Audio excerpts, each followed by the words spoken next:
Secara sederhana untuk ujian besok tuh ada dua ya. Yang pertama tuh ada tentang karbohidrat atau gula dan satu lagi ada tentang protein. Nah di sini eh, kebetulan aku dapat permintaan untuk seenggaknya fokus dulu ke yang ada hitung-hitungannya sama bahas soal. Jadi kalau misalnya untuk struktur mau gak mau ya ini emang harus dihafal dari teman-teman sendiri gitu. Nggak bisa aku apa kasih terus bisa ingat tuh, itu tuh nggak mungkin banget. Jadi tapi paling ya untuk protein aja dulu.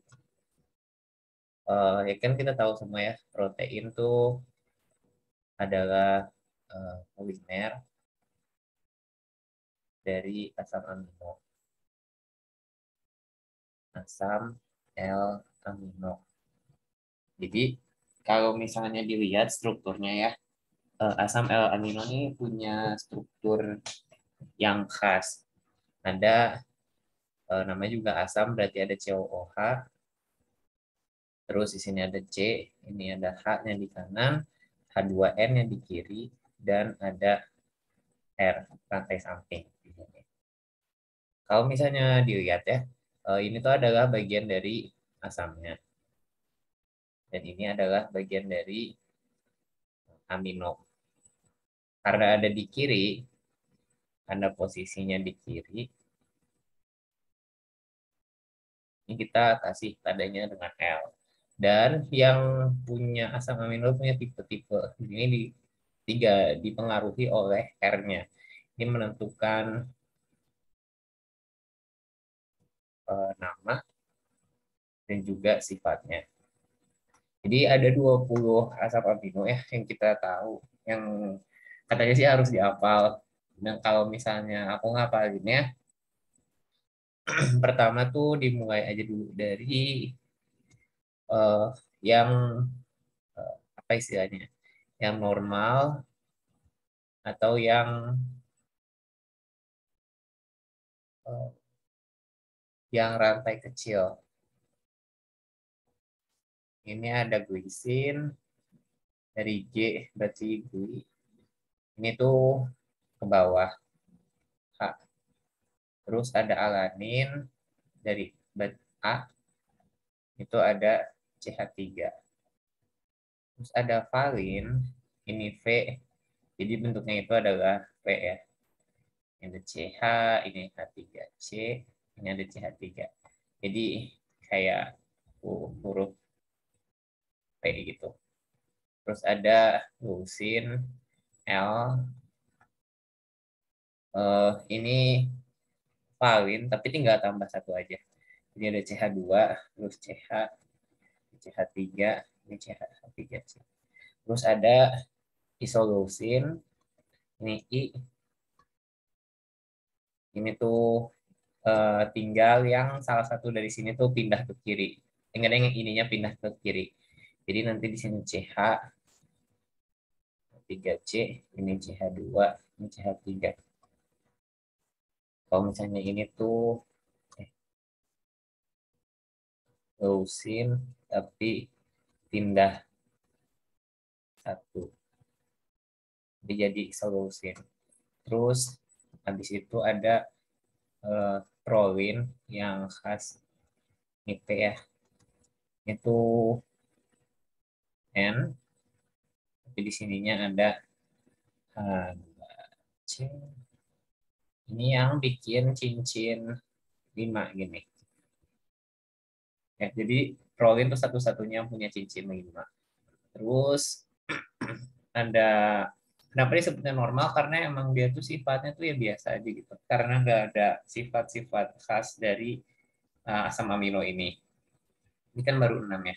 Terus untuk polar eh, yang rantai biasa itu, habis itu ada eh, metionin, ini M ya, ini tuh nanti CH2, CH2, jadi C-nya ada dua, habis itu S, habis itu CH3. Baru yang sekarang kita masuk ke yang non polar. Non polar aromatik. Jadi ciri khasnya itu adanya uh, aromatik, cincin aromatiknya. Ini tuh ada fenilalanin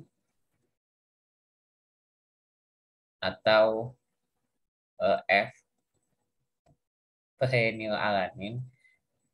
Ini itu sama kayak alanin, tapi tinggal tambahin tambahin aja cincin aromatiknya. Terus yang kedua ada tirosin. Kenapa tirosin ini tuh dari sini, dari I di I ini tuh jadi Y. Jadi CH2, terus ini ada OH di pojok, dan satu lagi ada triptofan atau W. Ini tuh kenapa dibacanya W? Nah, itu karena ini tuh katanya orang Inggris atau orang Eropa sana tuh mereka tuh bacanya tuh TWIP gitu. Jadi hurufnya tuh pakainya W. Nah, ini ciri khasnya tuh indol, ada cincin indol ya. Eh, gimana sih bentuknya? 1, 2, 3, 4, 5.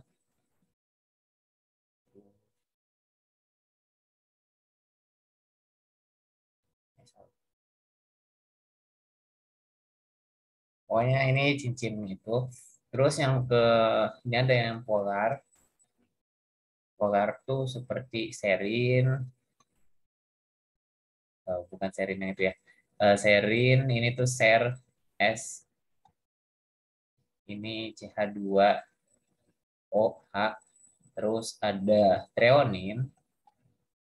Treonin tuh sama kayak serin, mirip sih sebenarnya, ini HC, tapi OH-nya tuh geser ke sini, terus yang bawahnya tuh diganti sama CH3. Sistein, eh, sistein, ini tuh C dari karena bahasa Inggris itu kan pakai C ya, cysteine gitu. Jadi ini C, ini CH2, terus ininya ganti sama SH. Terus baru yang rada panjang dikit ada glutamin, ini tuh Q. Kenapa kenapa Q? Karena ini tuh orang sana juga ngomong glutamin tuh kayak Q-tamin gitu. Jadi pakainya Q. Jadi CH2, CH2, U2, CO, NH2. Jadi kalau misalnya ada min di belakang itu artinya tuh ada gugus ini ya, gugus NH2 jadi bukan OH gitu. Dan satu lagi adalah asparagin dari N di belakangnya ininya N. NH2 CO NH2.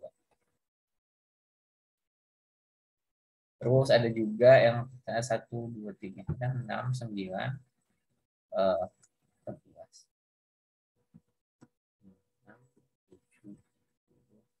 Ya. Terus yang terakhir ini baru yang bermuatan. Nah, bermuatan tuh kenapa? Nanti bakal aku bahas kenapa disebutnya bermuatan karena eh, ciri khas dari asam amino bermuatan ini tuh rantai sampingnya tuh punya gugus yang dapat eh, mengalami protonasi atau deprotonasi di suhu di pH normal alias pokoknya punya muatan gitu istilahnya.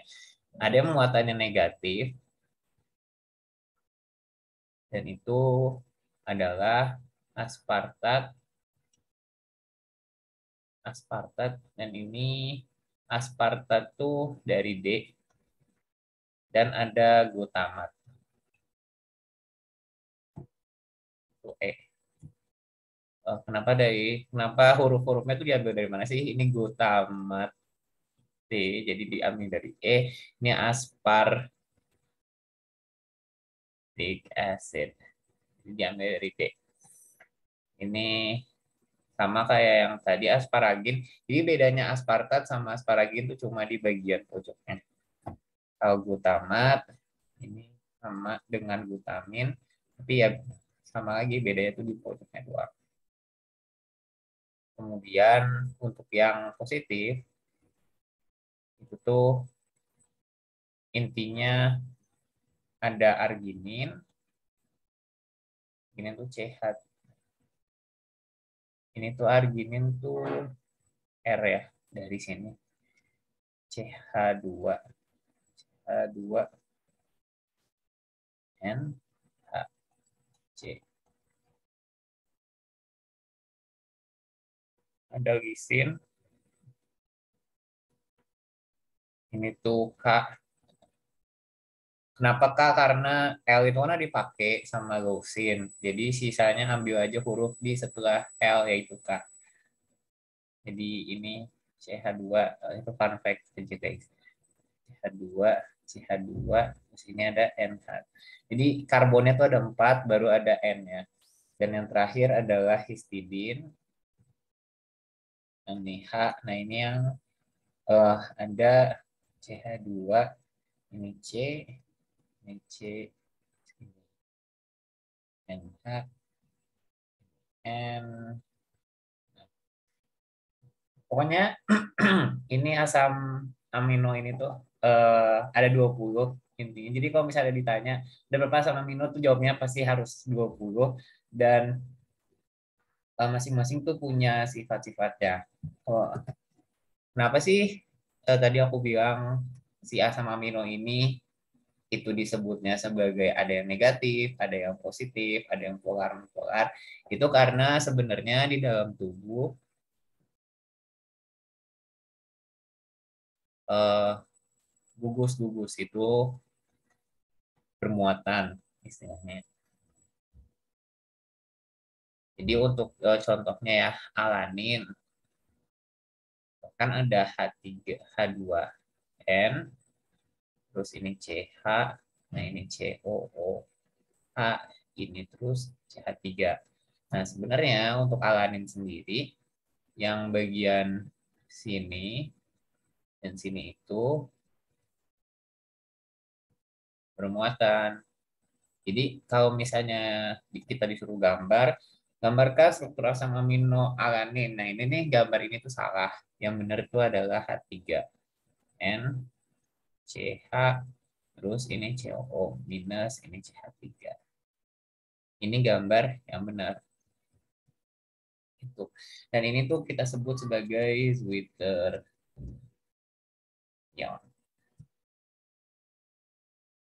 yang berhubungan juga dengan muatan. Jadi yang tadi seperti eh, ASP, ASP itu kan asam aspartat ya.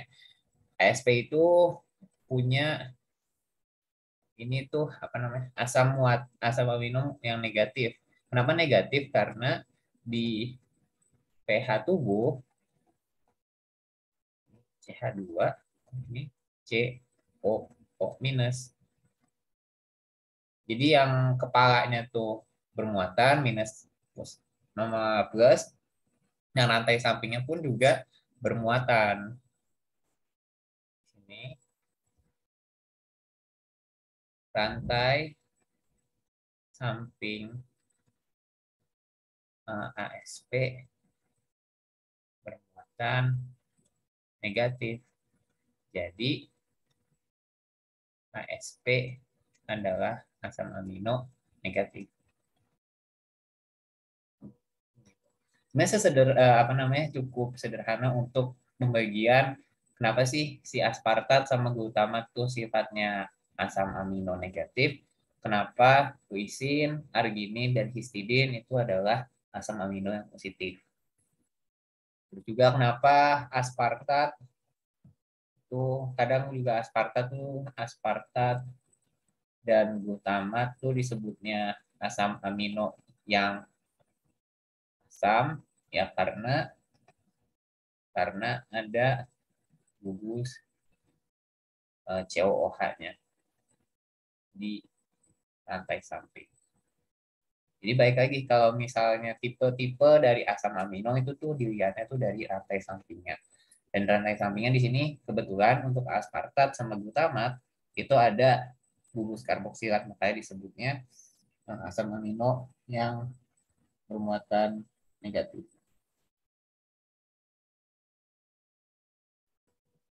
Lanjut untuk yang ini yang udah mulai hitungannya ya. Jadi kalau misalnya ditanya berapa titik isoelektrik dari ini, paling kita mulai aja dulu dari yang apa sih namanya, yang alanin dulu deh, yang cuma ada NH3 sama COO minus. Alanin tuh bentar aku cek dulu. Itu pKa-nya berapa ya?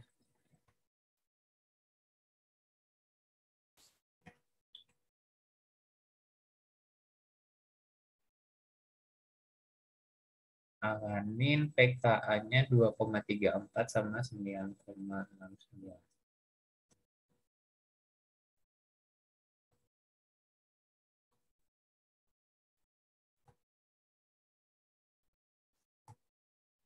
Udah muncul lagi kan slide-nya?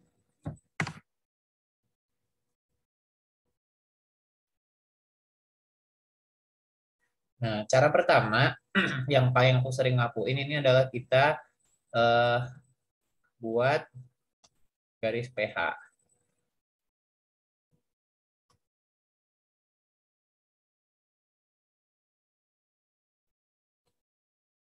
Buat garis pH. Nah, di sini eh, pH ini kita gambarin 2,34 dan ini adalah 9,69. Dialanin, terus kita cek, lihat lihat struktur asam amino dan hitung gugus yang bisa bermuatan. Yang bisa bermuatan tuh contohnya kayak apa aja? Kayak NH2, COOH, dan gitu-gitu. Tapi kalau misalnya yang kayak asparagin atau glutamin yang ada CONH2, nah itu tuh bukan gugus yang bisa bermuatan.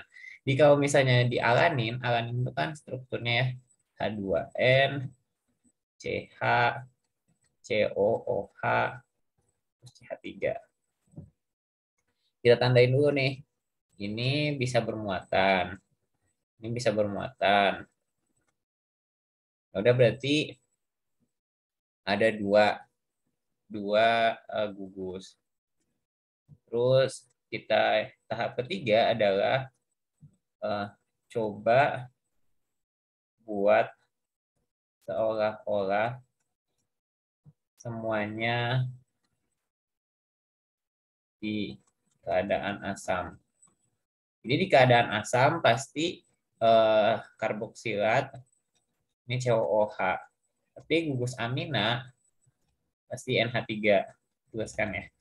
Nah di struktur asam berarti nanti bentuknya jadi kayak gini. 3N plus H COOH H.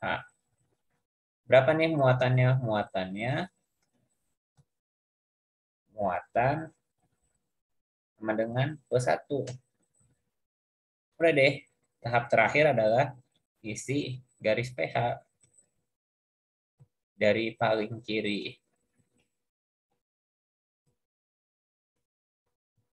Jadi kalau misalnya di sini kan muatan paling asam tuh plus 1 ya. Ya udah, plus 1 tuh di paling kiri. Karena ini kondisi paling asam. Terus yang ke ini tinggal kurangi 1. Ini juga kurangi 1. Jadi min 1. Berarti kita bisa dapat nanti di sinilah adalah titik isoelektriknya.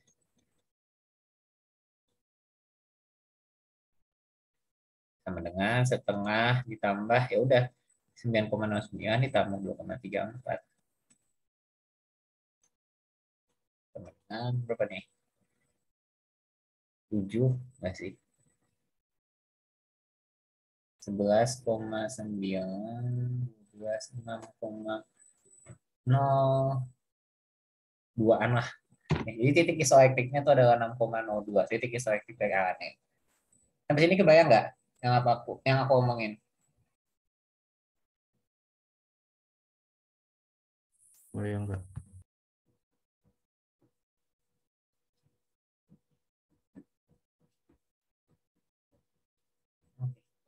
Kebayang? Ini contoh satu lagi yang kayak aspartat. Oh, lisin aja deh. Kalau asparagin sama glutamin itu CONH2-nya nggak bakal berubah. Itu CONH2-nya bakal tetap. Tapi kalau misalnya yang di kepalanya itu yang bakal berubah saat melewati titik elektrik. Jadi kalau misalnya lisin, masih lisin 2,18,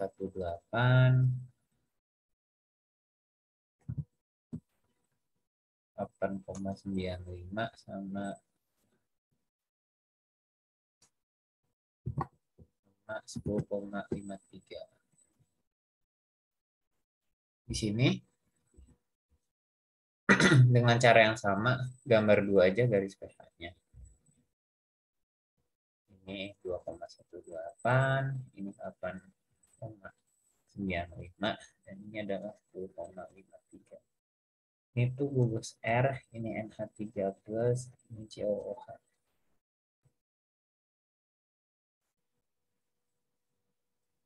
Ini yang pertama atau yang kedua gabung aja.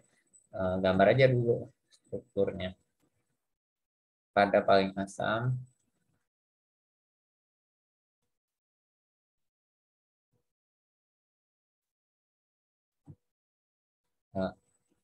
terus COOH, ini CH2, CH2, terus ini ada NH3+. Ini kan berarti muatannya tuh ada plus 2 ya. Udah, kita habis itu isi aja di sini. Di plus 2, plus 1, 0, 1. Sehingga ya dapat titik isoelektriknya ya udah adalah setengah di antara yang mengapit 0 gitu. Jadi setengah 8,95 ditambah 10,53 sama dengan 18 9,74. Jadi titik isoelektriknya lisin adalah 9,74. Terus ditanya kapan, bagaimana struktur pada pH segini. Nah, jadi kalau misalnya ditanya eh, eh, struktur pada pH berapa, kita cek dulu, cek muatannya berapa, terus lihat pKa-nya. Jadi kalau misalnya contoh di pH sama dengan 9, berarti ini kan muatannya 0 ya. Muatannya 0 itu di pKa-nya si COOH dan pKa-nya si NH3+ yang atas yang kepala. Berarti nanti strukturnya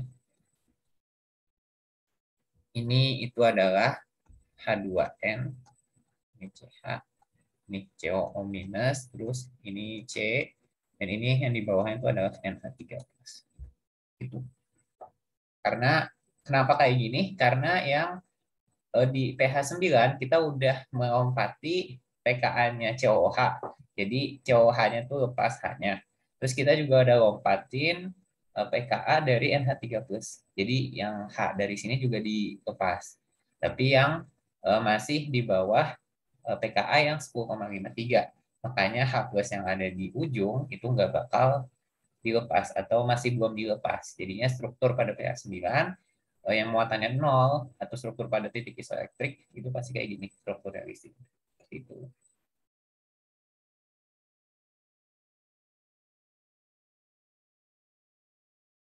Kebayang guys?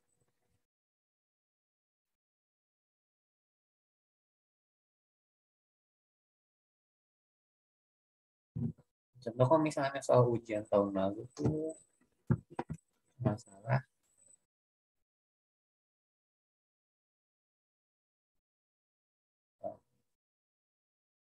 yang tuh kopas gitu.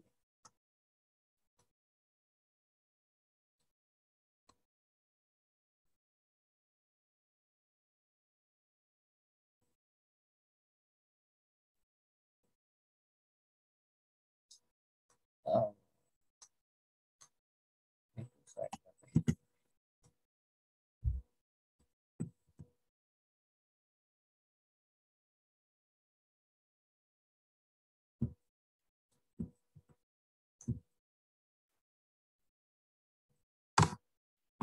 oh, di sini. Lihat.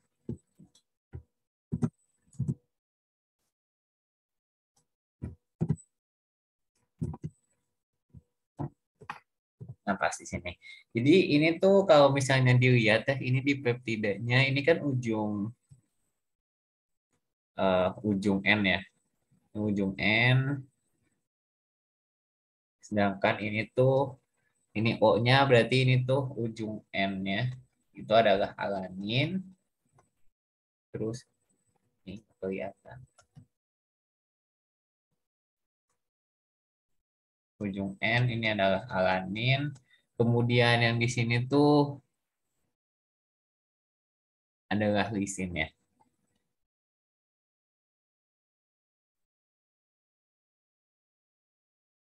N, C, N, ini lisin.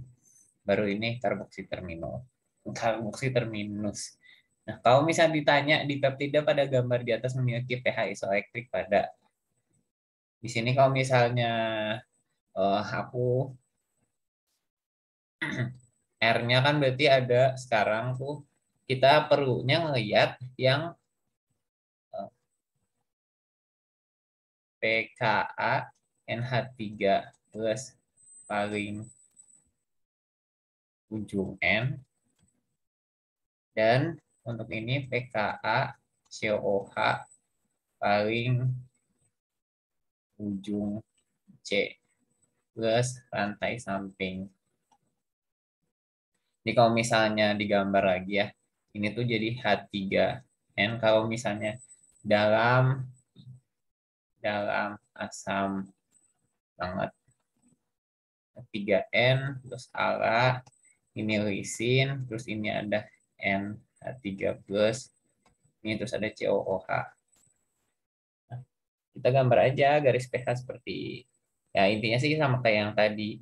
NH3 ini 2,16, 2,33 karena ini pKa si COOH atau PK1 ya. PK1-nya alanin, kemudian ada lisin 9,06, ini pKa NH3 plus atau PK2-nya si lisin, dan kemudian di sini ada 10,54 itu PKR-nya lisin. Sama kayak yang tadi, ini tambahin aja muatan 0 terus sama dengan 1. Jadi nanti isoelektriknya adalah di antara kedua ini. PI setengah 9,06 ditambah 10,5. Kalau pada pH sama dengan 1,7, muatannya 1,7 di mana? 1,7 di sini. Berarti muatannya adalah plus 2.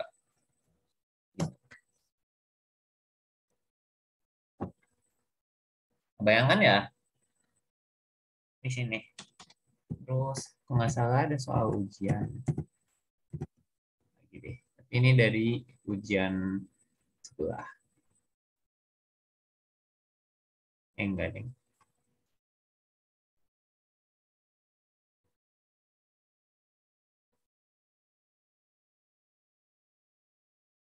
Jadi dari ujian ada yang namanya mata kuliah pengantar enzimologi. Kalau misalnya nih,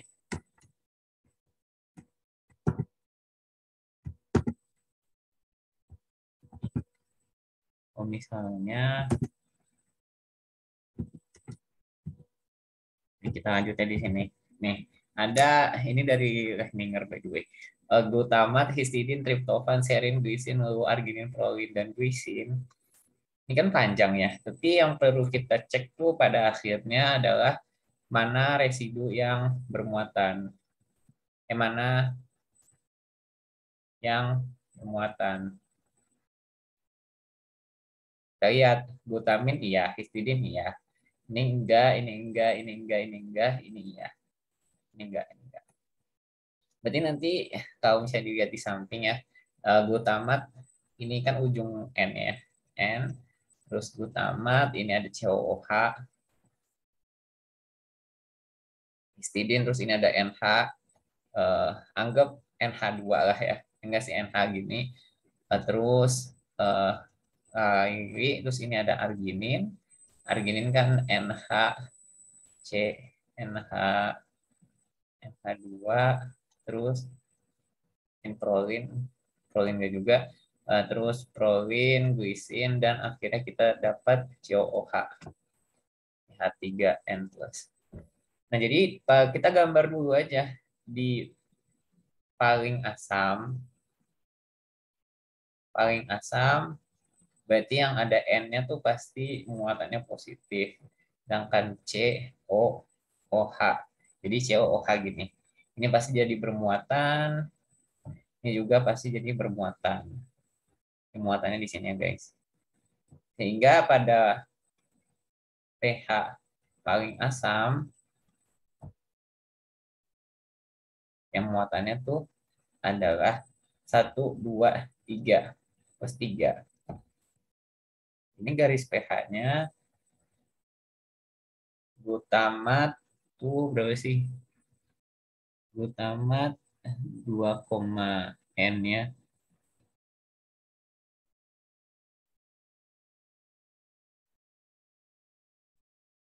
9,67. Glisin aja deh. Glisin COOH 2,34.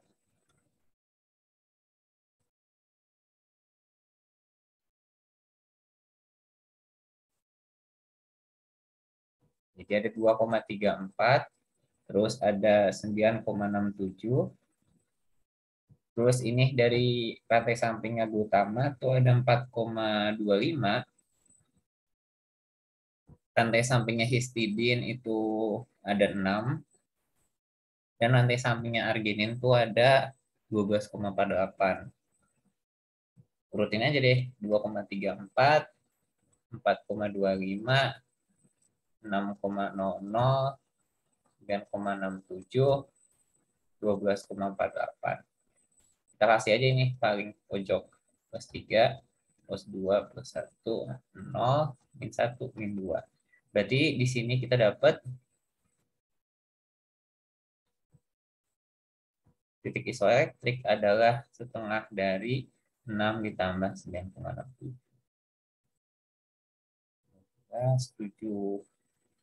7,84-an. Jadi kita dapat PI-nya tuh adalah 7,84. Nah, kalau misalnya pH-nya 3, ini muatannya berapa? Kan kita bisa lihat sekarang saat pH-nya 3, berarti muatannya itu adalah plus 2. Sedangkan saat pH-nya 8, muatannya 0, dan pH-nya 11, itu muatannya adalah min 1. Itu guys. Untuk yang perhitungan pH tapi banyak ini.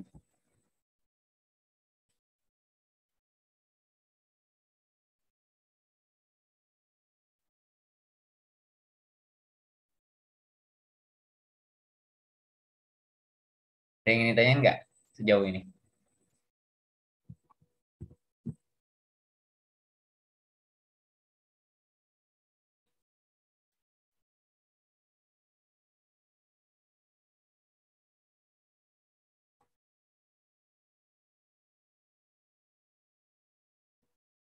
Oke, mantap.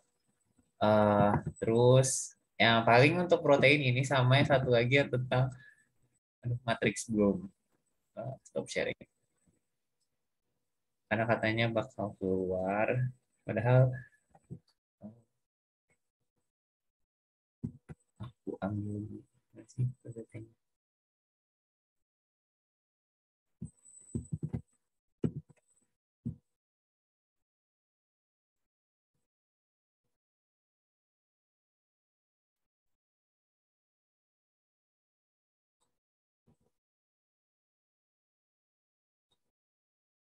Ini matriks Bloom ini tuh dipakai buat yang namanya kalau misalnya kita dapat protein yang beragam, terus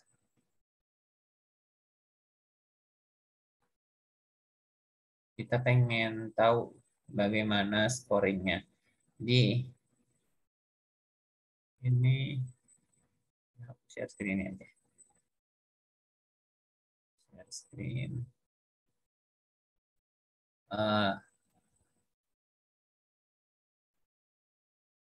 Kelihatan kan ya? Jadi di matriks Bloom ini tuh sebenarnya harusnya diajarinnya tuh waktu MIG karena ngomongin tentang gen. Tapi intinya ini dalam matriks Bloom ini kita tuh pengen melihat seberapa seberapa apa sih namanya berubah sih suatu protein terhadap waktu karena ada perubahan waktu dan faktor-faktor lain. Jadi kalau misalnya awalnya tuh ini, terus kalau misalnya terjadi perbedaan, nanti kita kasih scoring untuk setiap posisinya. Jadi intinya kalau misalnya kita pakai aja ini uh, matriksnya,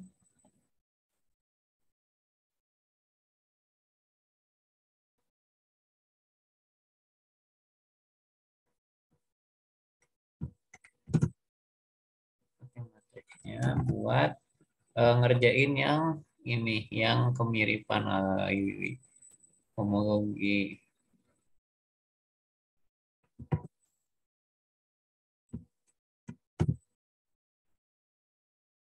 homologi antara mioglobin dengan hemoglobin.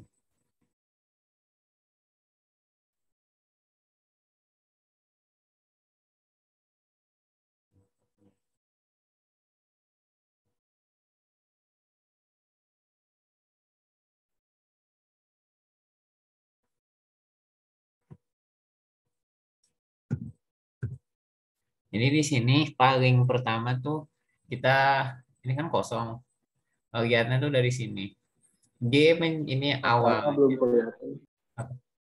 Oh my God. Saya lupa.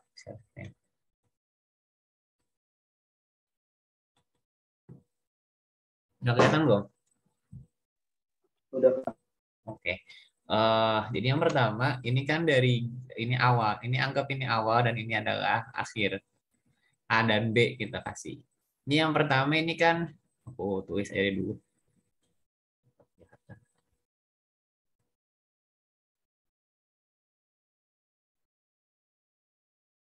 Ini tuh ada G, L, S, E, Q, E, W, Q, L, V, L, N.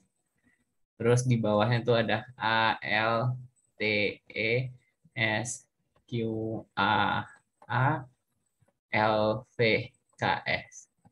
Nah, gimana cara ngelihatnya? Kita lihat dulu dari G terus A. Kita cocokin G di sini, terus cari yang A. A di sini. Berarti skornya yang untuk yang pertama adalah 1. 0. Ini kan 0. Yang L, kita lanjut. Ini L ke bawah lagi. Ini L ke 4.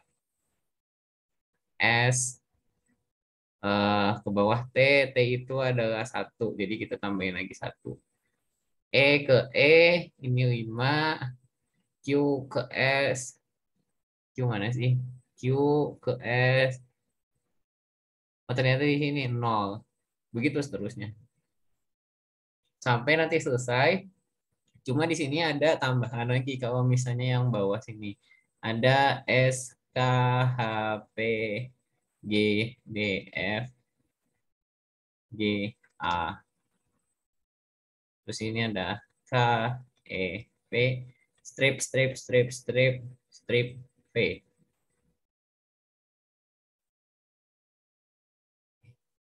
Oh, geser sih.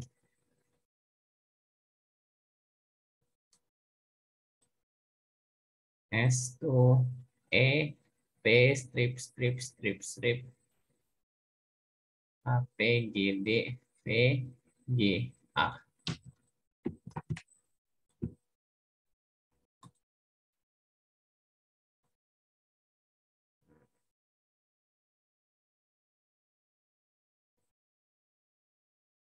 Kita dari sini sama kayak yang tadi, tapi kayak S jadi E tuh ini 0, K jadi V itu agak min 2. Nah, kalau misalnya ada kosong kayak gini, kita mulai dengan minus 12. Habis itu minus 2, minus 2, minus 2. Jadi eh, adanya gap itu kita kasih min 12 untuk pertama dan min 2 untuk selanjutnya. Sebenarnya sih apa sih artinya ini? Artinya adalah kalau misalnya semakin bagus, semakin besar nilainya, arti dari matriks Blossom ini itu adalah semakin besar nilainya, artinya makin lestari atau conserve. Jadi proteinnya nih eh, nggak berubah, tetap aja segitu. Sekuensnya segitu dan kemungkinan besar karena sekuensnya sama, ya pasti fungsinya juga sama. Jadi kalau misalnya ada gap kayak gitu, ini artinya tuh, oh ada yang hilang. Ada yang hilang artinya apa? Mungkin aja nanti fungsinya bisa berubah. Fungsinya bisa, strukturnya berubah, habis itu baru fungsinya berubah. Jadi kalau misalnya kita mau ngomongin sesuatu, lebih pasnya tuh ngomonginnya tentang kajian informatika kayak ini, bioinformatika ini, lebih pas kalau ngomong karena sesuatunya berubah, strukturnya berubah, dan pasti kemungkinan besar fungsinya berubah. Karena eh, bisa jadi fungsi itu nggak berubah walaupun strukturnya berubah. Kebanyakan mau ngomongin. Nah, bisa ini dilanjut. F terus ke V, ini jadi satu terus G ke G, ini tuh 6 dan A ke alanin itu adalah 4. Nanti di total. Kemudian buat kita itu apa sih namanya istilahnya, dibuat satu-satu, kayak ada misal ada 4 sequence, misal ada 4 protein, kan masing-masing punya sequence tuh, dan 4 protein ini kita mau bikin gimana pohonnya tuh bagaimana, ya kita harus bandingin satu-satu dengan cara tadi, dengan matriks Blossom atau dengan identitas, atau ya cuma dibandingin aja mana sih yang berubah. Nah, kalau misalnya habis dibandingin terus kita bisa dapat misal A terus B C D, A B C D. Ini tuh misalnya 70% mirip, sedangkan ini cuma kesini tuh 50, ini 30, atau berapalah kayak yang ada di PT-nya Bapak. Kalau misalnya dilihat kayak gini, pohon evolusinya sebenarnya yang perlu kita perhatikan itu adalah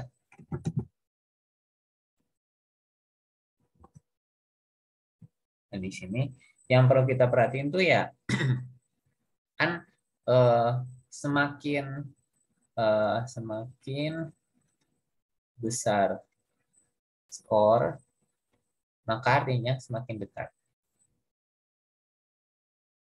Jadi yang kalau misalnya yang digambar di PPT-nya tuh sebenarnya sesederhana kalau misalnya ini bagi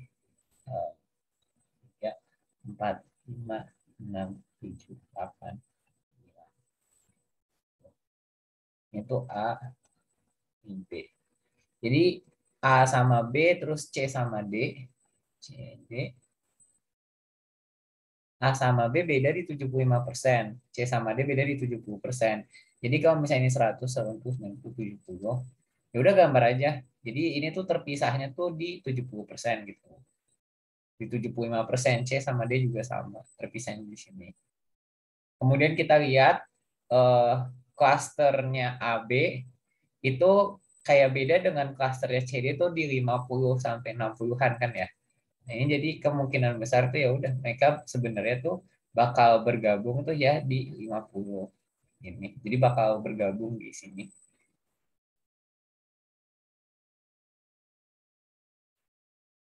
Jadi istilahnya atau skornya ini eh, kapan dia berpisah. Ini kalau misalnya kita mau lihat lagi nih, E itu segini, ternyata pisah sama A, B, C, sama D tuh pisahnya tuh di kelas ini A, B, C, D kepisahnya tuh sama-sama di kayak 45-an gitu istilahnya.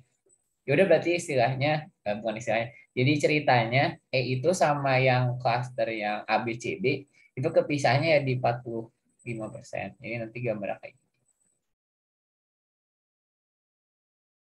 Ini di 40%. Bayang, bayang, bayang nggak? Ini aku pahami sih cara gimana cara gambar pohonnya. Terus yang kayak di sini FGH tuh sama dengan ABCD itu sama-sama tuh di 30 kan. Jadi ya kemungkinan besar ya ini FGH ini tuh bakal berpisah di 30%. Nah, ini bakal berpisah. Tapi kalau misalnya kita lihat G sama H, eh, G sama H, G itu sama F tuh 54, H tuh sama F tuh 50. Sedangkan H sama G itu 46. Jadi di 46 H sama eh, di sini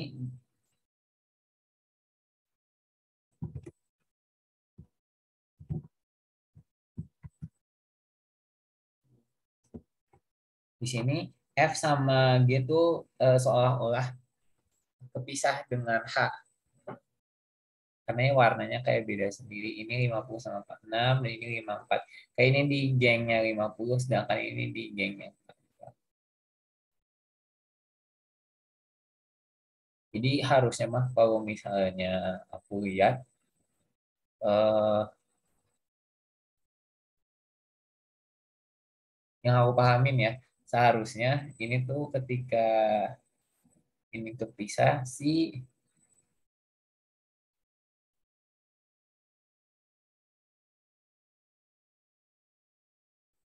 G sama H tuh lebih bareng dulu di 50-an, baru F-nya tuh di sini, baru ini pohonnya. Karena si eh, F sama maaf nggak jadi. Karena ini tuh yang paling skornya tuh yang paling dekat itu kan yang paling tinggi itu kan F sama G ya di 54. Berarti F sama G tuh berpisah tuh di 54 di sini. Di F sama G tuh berpisah dulu baru ketemu sama H di 50 dan 46. Seperti itu. Kebayang nggak? Jadi kerjaannya tuh dari skor yang paling tinggi baru ke yang paling rendah.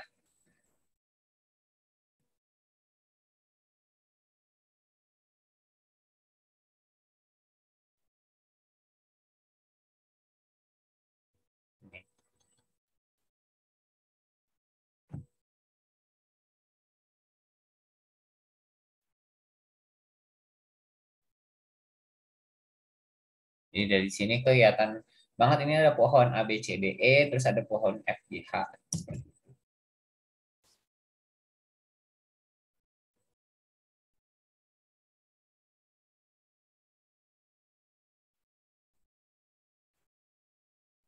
Ngerti nggak? Apa aku kurang jelas ngejelasinnya?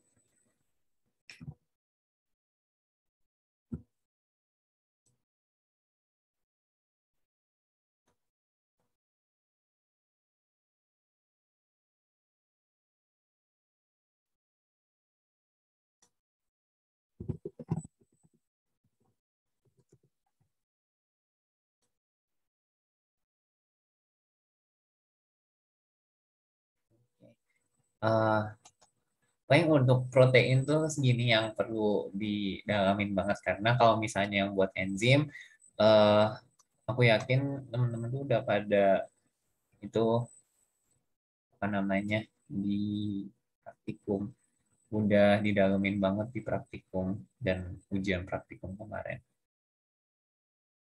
Habis itu sekarang kita masuk ke gula. Nah kalau gula eh, ya sama kayak asam amino ini harus dihafal terlebih dahulu struktur gulanya.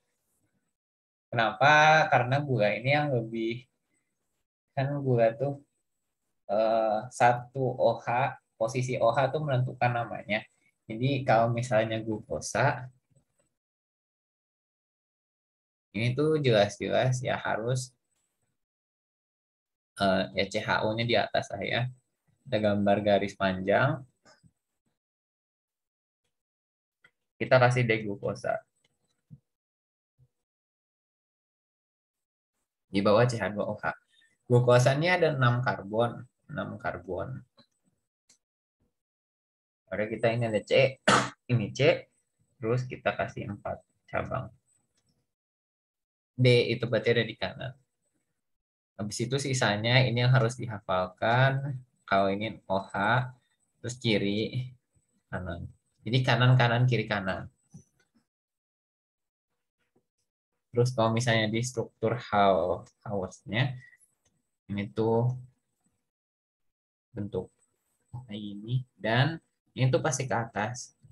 Kalau ke atas tuh artinya, diajarin nggak sih? Kalau ke atas, ini tuh artinya gula yang D. Jadi semua gula yang D, mau itu D-gluktosa, D-galaktosa, D-fruktosa, wiwi, itu pasti yang di sini tuh pasti ke atas. Harus ke atas. Bias harus ke atas. Ininya terus kita jalan nih. Jalan ini tuh kan karbon 6. Ini 6, 5, terus 4. 4. 4 ini kan ke kanan ya. Kita ngeliatin ini tuh ke kanan. Terus jadi kalau misalnya kita seolah-olah jalan dari sini ke sini, kita tuh harus ngeliat oh bahwa di 4 itu ada di kanan. Berarti nanti 4-nya tuh ada di bawah. Kita jalan ke sana. Terus yang di sini karena ke atas ya udah berarti ini OH-nya di atas, ini OH-nya di bawah. Dan yang di sini barulah yang menentukan apakah dia alfa. Kalau alfa itu ke atas atau ngikutin yang 6 atau beta ini ke bawah. Berlawanan 6.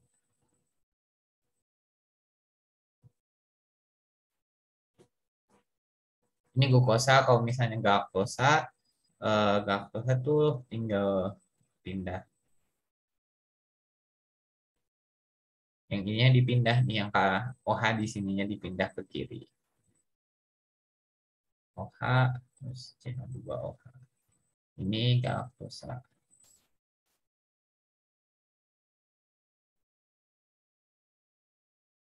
Fruktosa si CHO-nya pindah ke tengah. Jadi nanti ini tuh CH2OH, terus ini ada O-nya di sini. Di situ sisanya mah sama, sama kayak glukosa. Jadi ke bawah itu tetap sama. CH2OH. Terus di strukturnya pun juga sama. Ini O, yang kayak gini ya. Ini ke atas, ini kan ke bawah, berarti ke bawah. Terus ini ke atas, ini ke atas. Jadi istilahnya tuh kayak geser aja. Nah, terus dari sini karena udah geser, sekarang ini nentuin apakah alfa atau beta.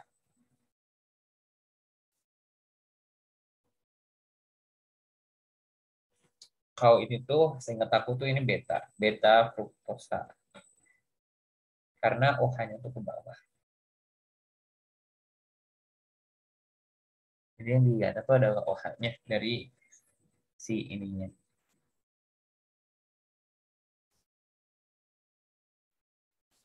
Gula tuh jadi yang dihafal untuk gula tuh struktur Fisher-nya, terus struktur Haworth-nya dari glukosa, galaktosa, fruktosa, manosa, ribosa. Ya Allah. Kalau manosa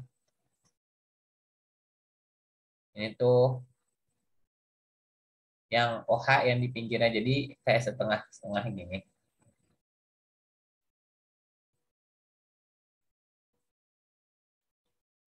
Jangan lupa gambar H-nya ya. Kalau nggak digambar H-nya nanti bisa di minus lainnya. Terus kalau ribosa, nah ini ribosa tuh enaknya yaitu semua tuh di kanan. OH, OH, OH, CH2, OH, CH2.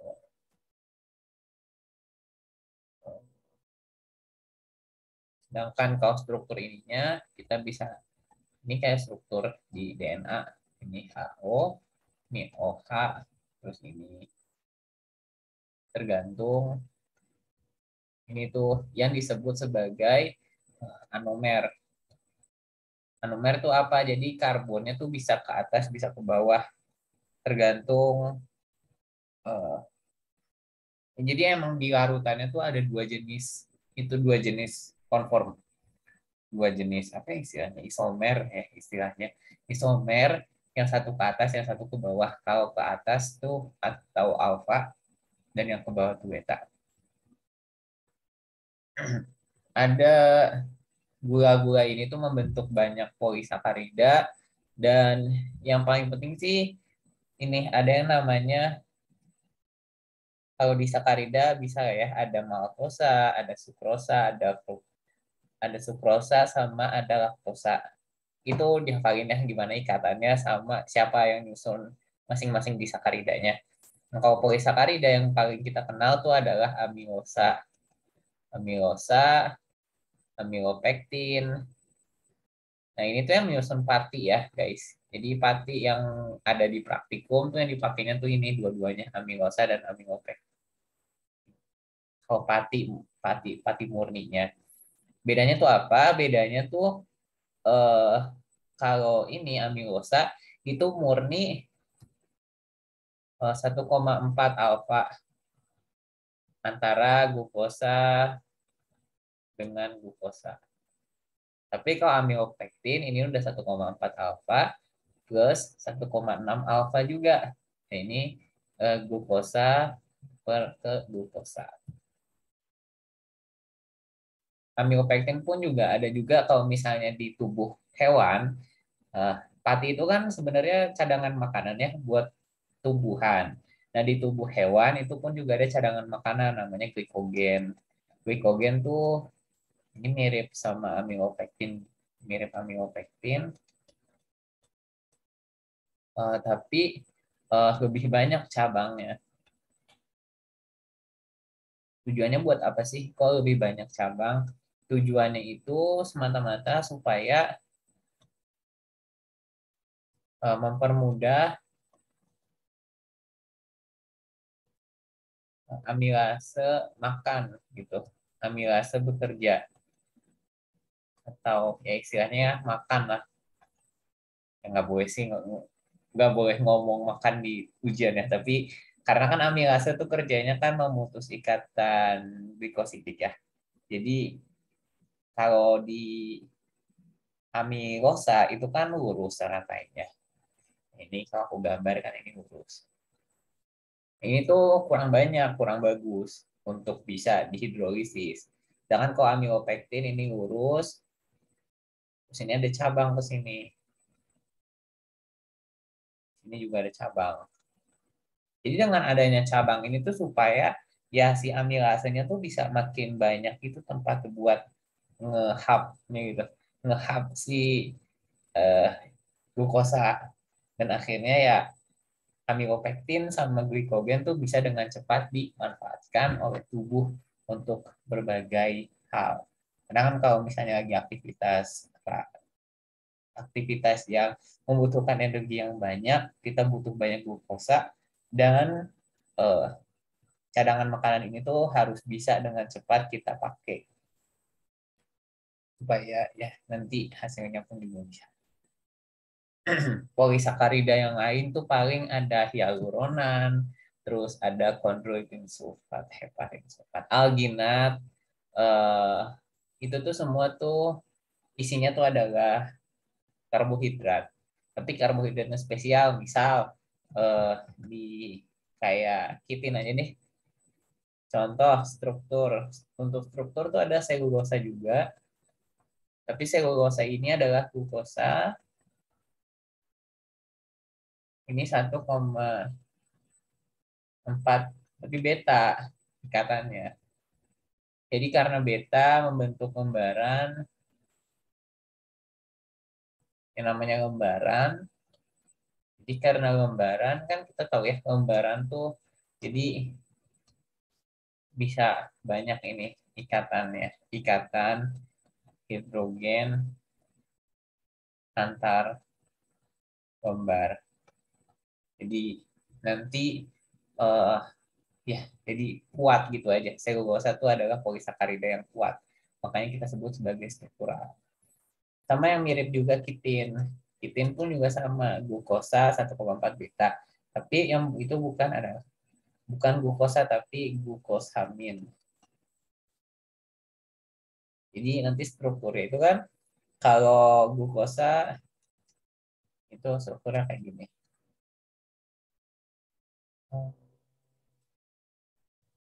Beta tuh berarti ke bawah ya.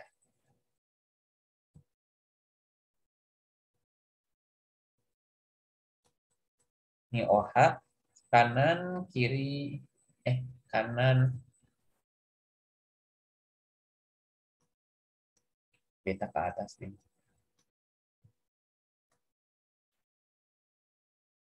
Kanan,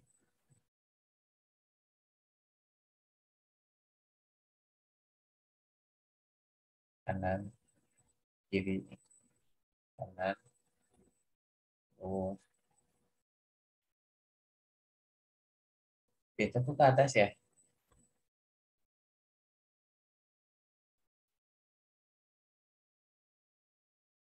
Yang kan beta ke atas.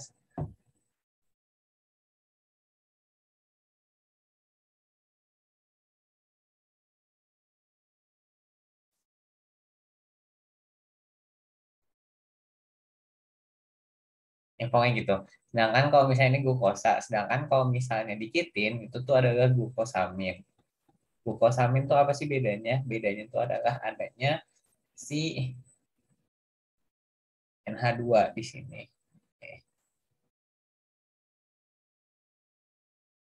H, ini OH, OH. Dan di sini adalah NH2. Lebih pasnya itu adalah glukosamin terasetilasi. Jadi dikitin yang menyusunnya itu adalah si ini IHN, terus ini ada asetilnya. Nah, gitu.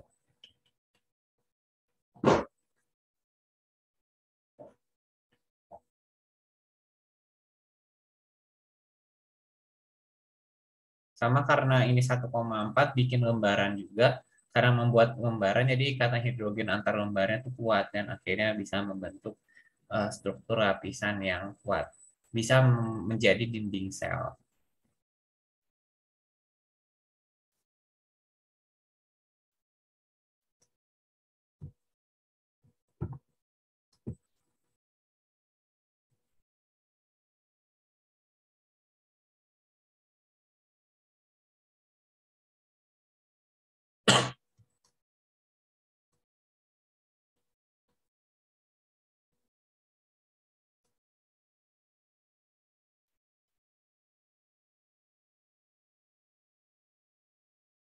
Paling sampai sini untuk review materi-materinya. Habis itu kita langsung bahas soal dari ujian. Ada yang mau ditanya dulu nggak?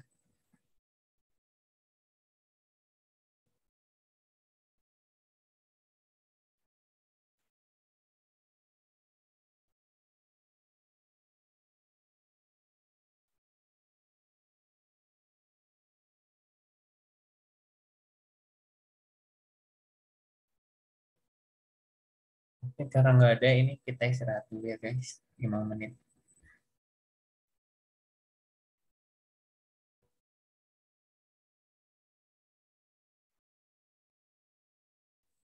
Oke, kita lanjut langsung bahas soal aja. Tapi jujur ya guys, bentar. Maaf, lupa di record. Jadi yang aku ulangi aja, kalau misalnya primer tuh urutan asam amino aja, jadi di sini tuh ikatan peptidanya aja. Kalau sekunder tuh struktur lokal karena ikatan hidrogen di backbone. Backbone tuh jadi intinya yang ikatan peptidanya ini ada NH terus CCO, nah itu tuh ikatan struktur sekunder. Sedangkan kalau misalnya ikatan hidrogen dan interaksi-interaksi lain dari rantai samping, nah itu tuh struktur tersier. Kemudian ada struktur kuartener kalau misalnya lebih dari satu subunit. Dan di struktur tersier itu ada domain. Jadi domain ini tuh udah muncul di struktur tersier karena apa ya namanya? Bisa dibilang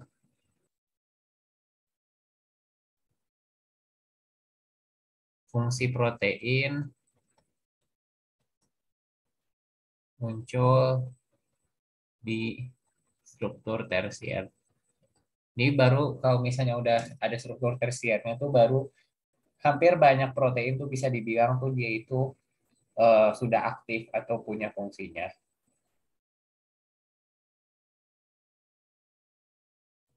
Domain tuh punya batas sendiri. Oh, jadi kayak alfa amilase tadi, kalau alfa domain A tuh punya timbarel dan timbarel ini tuh fungsinya yang untuk fungsi katalitik.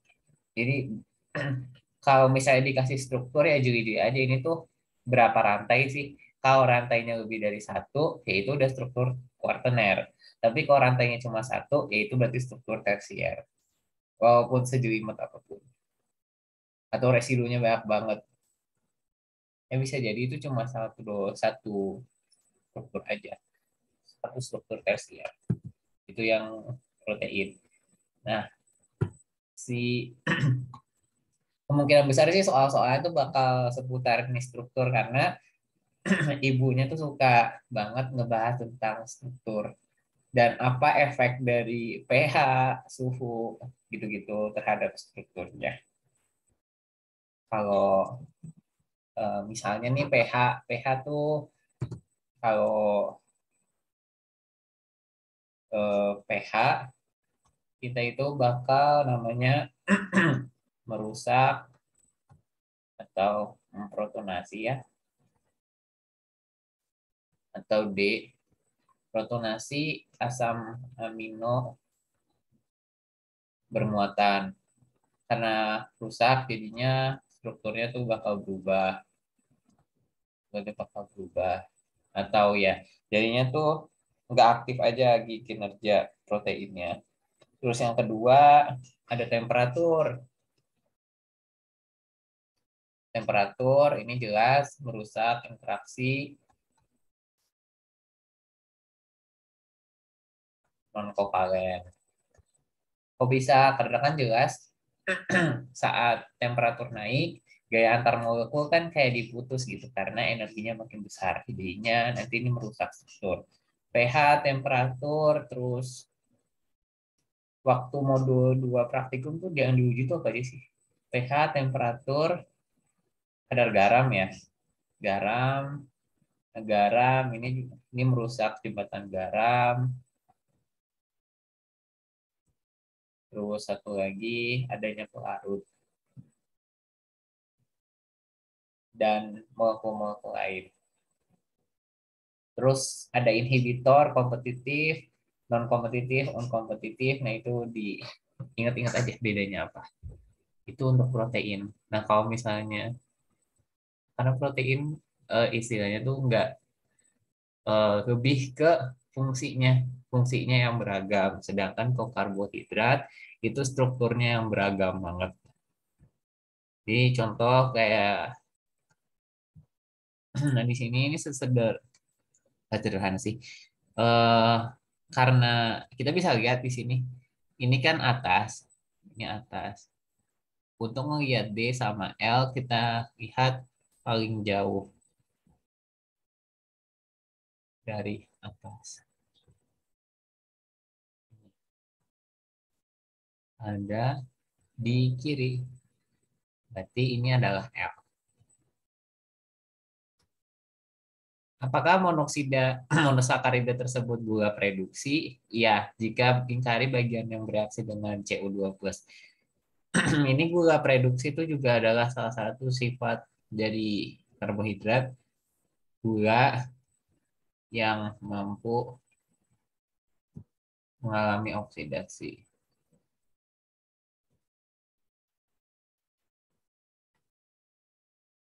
Sehingga mampu mereduksi zat lain. Kuncinya apa? Kuncinya ada aldehida atau hemiacetal. Jadi kalau misalnya kita lihat di sini, ini kan ada aldehida kan ya. Jadi ya eh, gugusnya itu adalah gugus COH ini. Dengan kalau misalnya kita lihat glukosa nih, eh, kanan kiri kanan,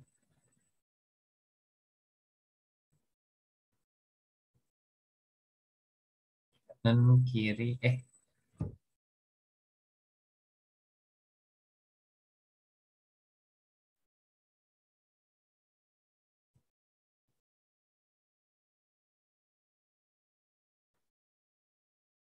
kanan kiri kanan kanan. Di sini nih kan ada gugus apa nih? Hemiacetal,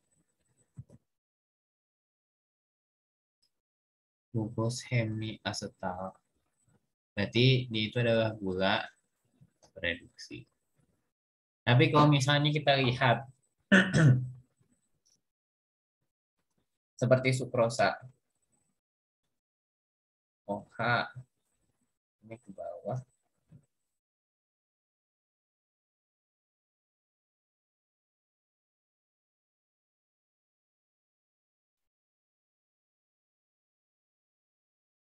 eh,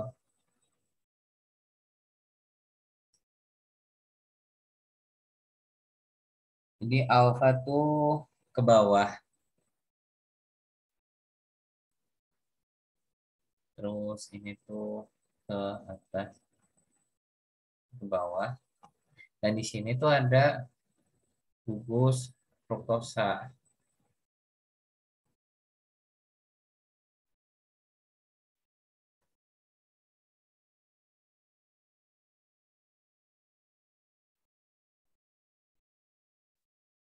Di sini tuh sudah nggak ada lagi, udah nggak ada lagi. Ini gugus yang di sini yang normalnya ini tuh udah gugus asetal.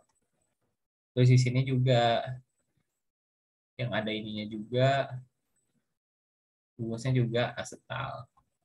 Makanya sukrosa tuh bukanlah suatu gula reduksi. Tapi kalau di sini karena masih ada COOH-nya, berarti dia masih tergolong sebagai gula reduksi. Seperti itu, guys.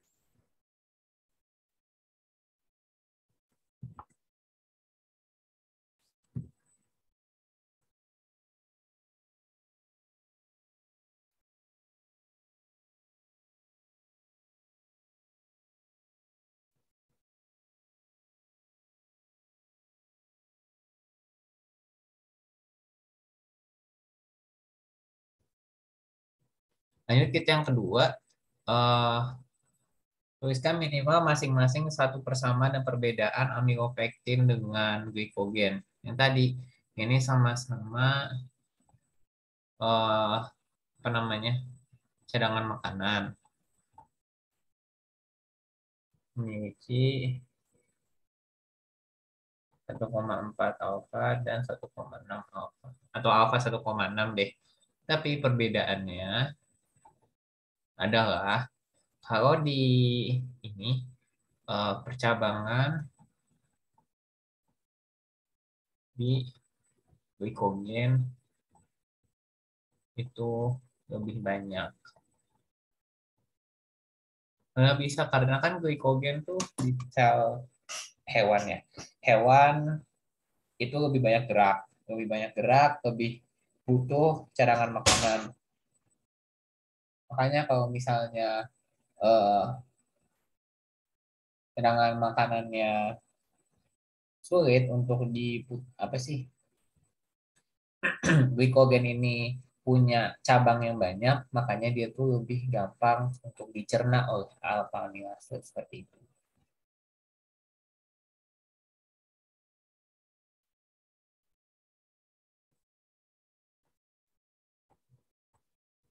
Hidrolisis oleh alfa. Yang di sakaridanya ini yang satu adalah 1,4 alfa. Kalau misalnya gambarnya tuh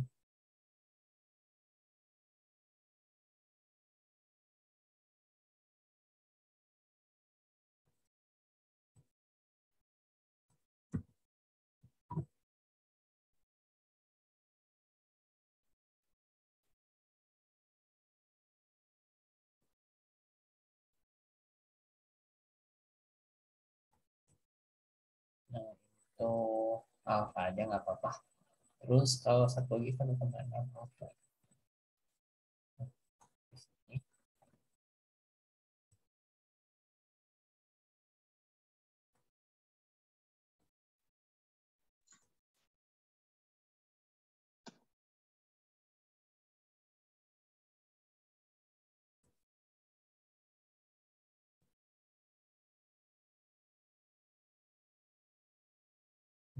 Jadi itu ada ikatan antara 1,4 dan 1,6. Ini kalau misalnya aku gambarin di sini tuh itu 1,4, sedangkan di sini itu adalah 1,6. Ini 1, ini 4, ini 1, ini 6. Itu.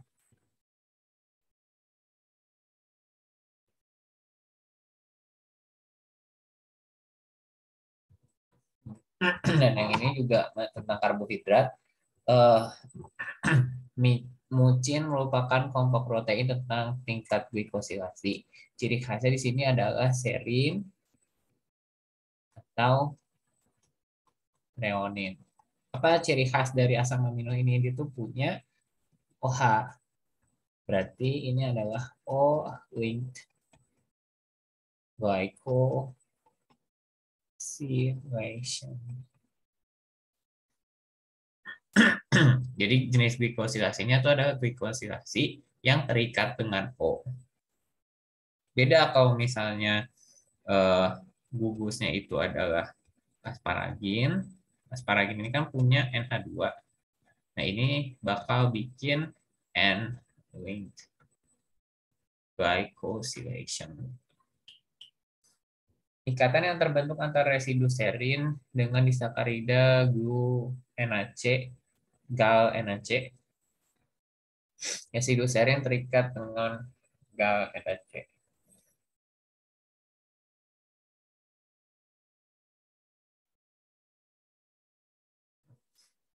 Katanya ini GLU-NAC beta. Jadi eh, sebenarnya ini glukosa yang punya N nitrogen terasetilasi, terus konformasinya itu beta, satu ke karbon 3 dari galaktosa NAC juga. Kalau misalnya digambar nanti ini tuh eh, ini misal serin ya. Oh, terus ini adalah galaktosa.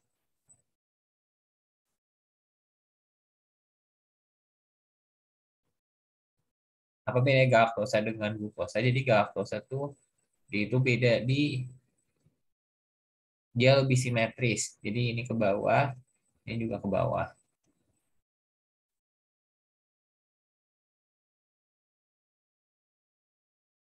Kanan, kiri, kiri, kanan. Ya benar.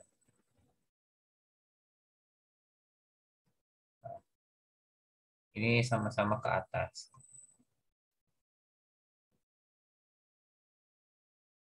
Ini ke bawah, terus ini ada CH2O.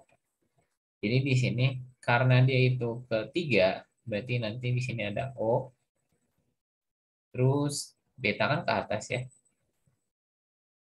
Ini bisa kalau misalnya dipaksa digambar kayak gini juga nggak apa-apa.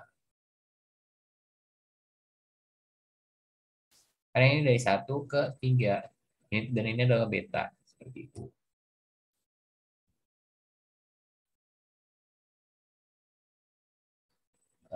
Kalau gue kosain ya ke bawah, terus ininya ke atas. Dan di sini ada NaC. Kalau ada NaC, artinya tuh pasti di sini tuh ada NHAC. Ini juga ada HNaC dari asetilasi. Jadi gula yang terikat atau link dengan protein itu biasanya mengalami asetilasi dan ada nitrogennya di posisi nomor 2.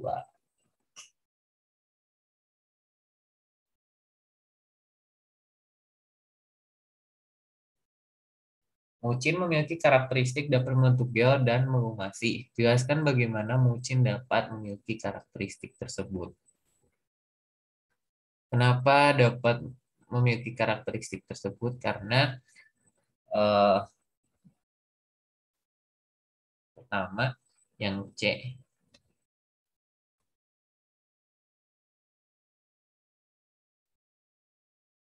Yang itu karena gula ini tuh sifatnya tuh adalah hidrofilik. Jadi menyerap air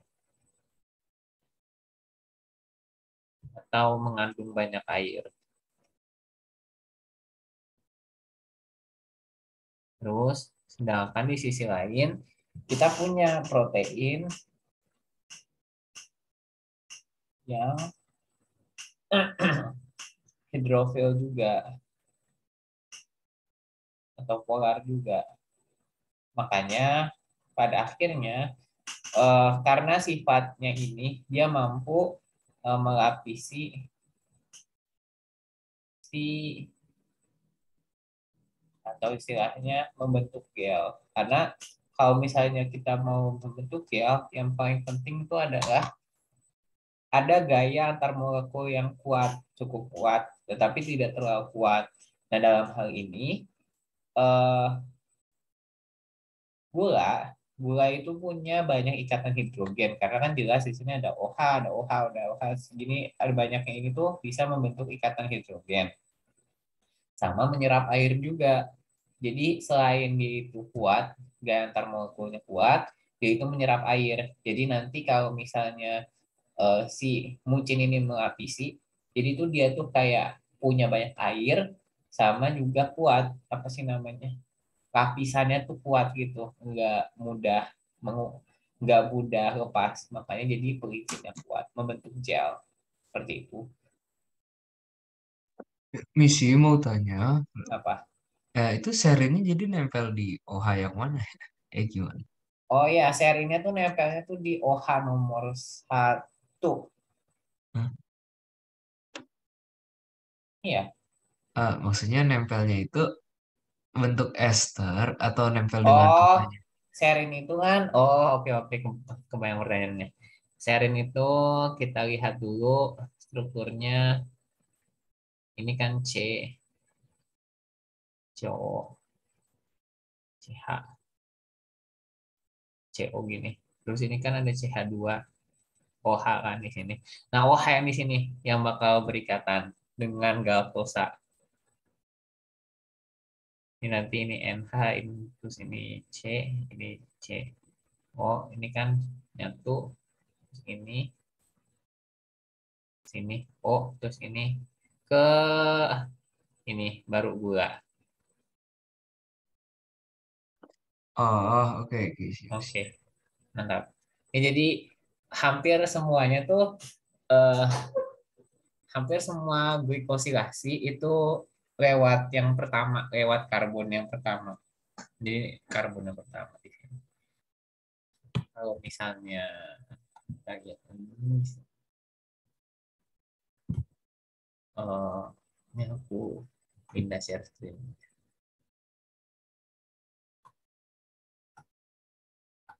Ini data aku tahun lalu. Kelihatan nggak? Kelihatan lah, ya kan? Di sini tuh, jadi proteoglikan tuh ada agregan, di sini tuh untuk tulang rawan, ada asam hyaluronat, ada, nah, N-ring oligosakarida tuh ASN. Nah, ASN-nya tuh ada di di apa sih namanya? Di bagian yang COONH2 di CONH2-nya ini, NH, nah ini baru ke gula. Kalau serin ini juga O. Jadi dari O terus ini ke gula.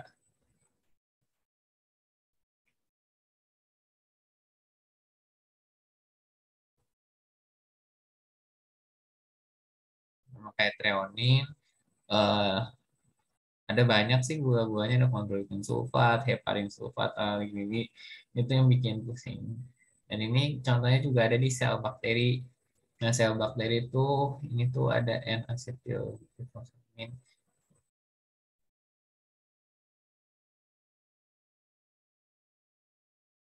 Nah, ini dia. Asparagin ini CONH. Nah, NH-nya tuh ke sini. Seperti itu. Nah, ini nih yang ini. Olink ada glukos galaktosa, beta, terus ada O di sini, dia itu mengikat ke atas, terus OH ke sini, ini ada asetilasi. Nah, O-nya tuh dari serin terus ke sini. Kenapa ada ini mesti nggak ada?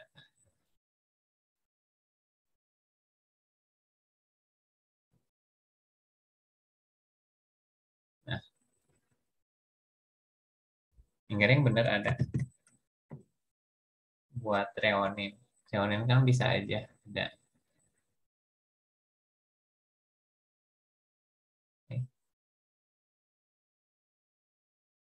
Treonin kan masih ada CH3 di sini.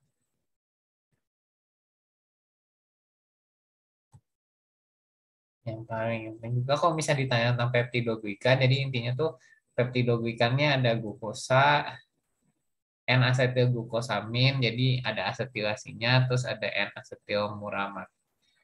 Muramat tuh ya kayak glukosa tapi lebih ribet strukturnya, dan ini tuh bisa berikatan dengan asam amino, di sini.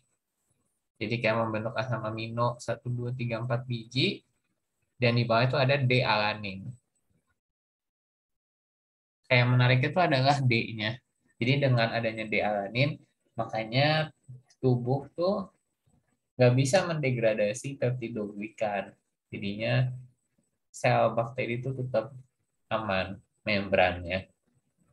Malah yang dipecah itu bukanlah si protein, tapi yang dipecah itu adalah malah gulanya. Makanya kalau misalnya ibu atau siapa gitu pernah ngomong di kelas tentang lisozim gitu-gitu, lisozim itu adalah enzim di air mata yang untuk memutus ikatan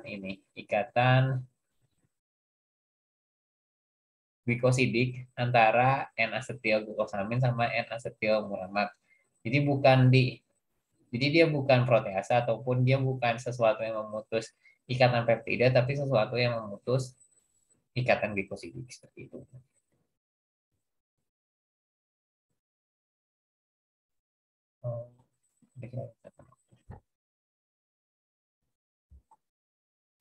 Oh, ini enzim ada nama-namanya oksidoredukase.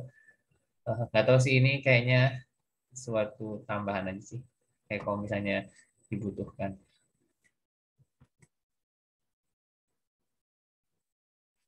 Pindah kemana? Oh, di sini. Bentar guys.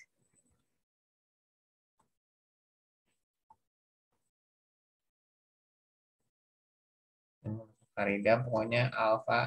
Ya alfa tuh berlawanan C6. Dia alfa tuh ke bawah. tapi beta itu ke atas. Jadi aku salah yang waktu pertama.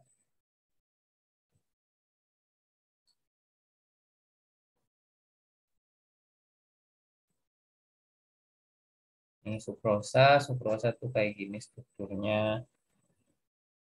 Terus ada asam aldonat, uronat gitu-gitu.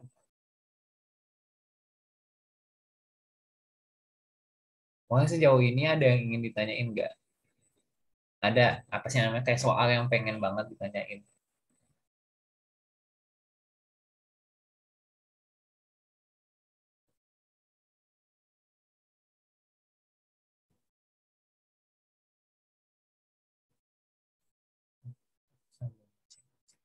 Berkas ujian-ujian tahun lalu. Oh,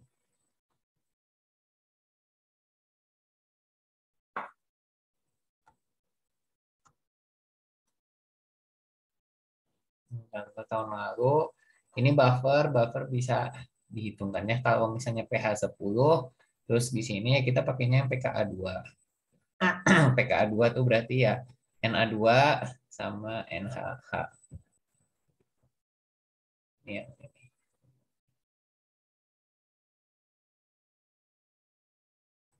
harus. Ya benar. Kemudian yang kedua, ini tuh fenilalanin. Ya, karena jelas ini ada cincinnya. Terus ini tuh gugus amina. Gambar itu gugus amina. Terus ini gugus fenil. Atau atom C chiral dan ikatan rangkap terkonjugasi benar. Paling minim iya, yang warna merah atau muatan positif. Pada pH 7, spesi utama adalah negatif 1. Oh, salah. Jadi kalau misalnya kita lihat, udah titik P, so aktifnya udah tinggal di antara dua ini. Jadi jawaban yang benarnya adalah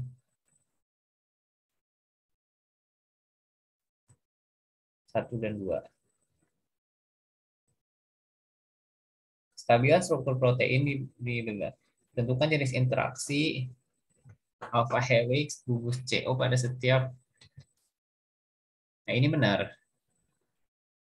Ini benar, guys.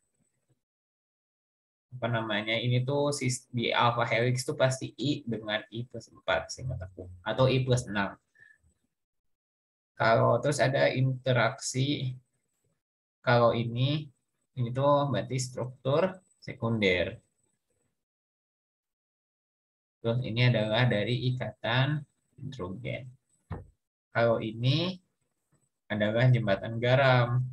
Kenapa kok bisa? Karena lisin itu muatannya positif, sedangkan glutamat itu muatannya negatif. Jadi karena ada plus negatif, kita sebutnya sebagai jembatan garam. Konsisten dengan sistem lain, ini tuh adalah namanya kita sebut sebagai ikatan disulfida.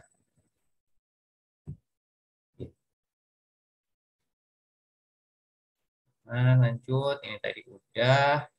Nah, struktur alpha helix. Ya, alpha helix jelas saya ini yang B. Anti paralel, ini yang A. Jadi, apa bedanya paralel sama anti paralel? Kalau misalnya paralel, eh, itu paralel. Tapi kalau misalnya anti,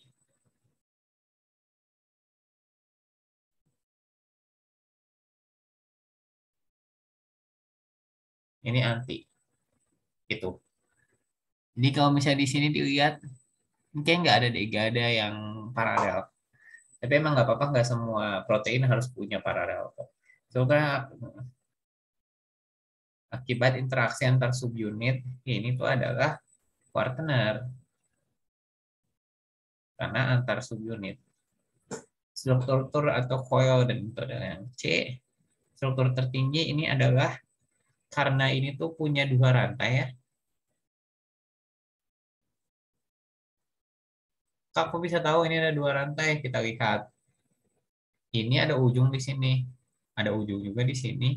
Kok ada ujung juga di sini? Jadi seenggaknya tuh punya lebih dari dua ujung. Artinya lebih dari satu subunit.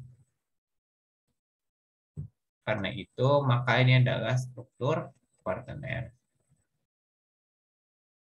Bayang,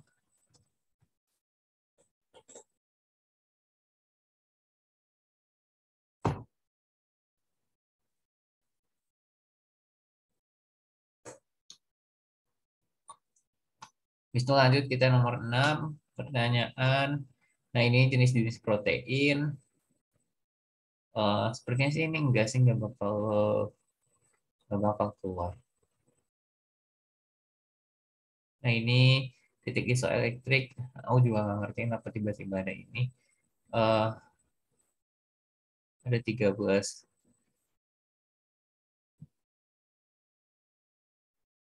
Berarti ini tinggal di ituin aja. Eh, jadi 13 per, ini kan beda P. I-nya berapa? 7,09 dikurang 6,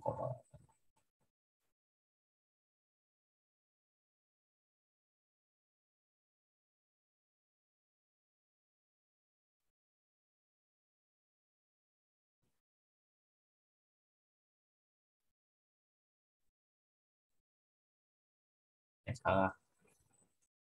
Itu 0, berapa sih? 0,22 ya. Jadi nanti perbedaan muatan lebih pasnya adalah 13 dikali 0,22 sama dengan 2,86.